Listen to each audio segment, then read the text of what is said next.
Okay, now I want to talk about additives, or things that you can add to your tea, hopefully to increase the flavor and enhance it.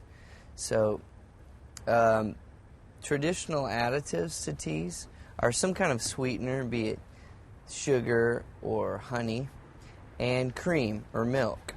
And so people started putting cream in their teas originally to kind of offset some of the bitterness associated with black teas, especially black teas that had been steeped for a long time. So if you're cupping tea to really experience the taste of the tea itself, or to compare one tea to another, I would recommend no additives. But if you are going to add something to your tea, cream and sugar goes well in black tea.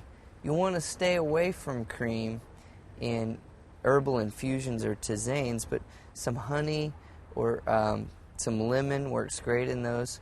Also, Earl Grey is a black tea that has an essential oil called oil of bergamot in it, and you'll want to take that with lemon, not with cream, because the cream interacts in a strange way with the oil of bergamot.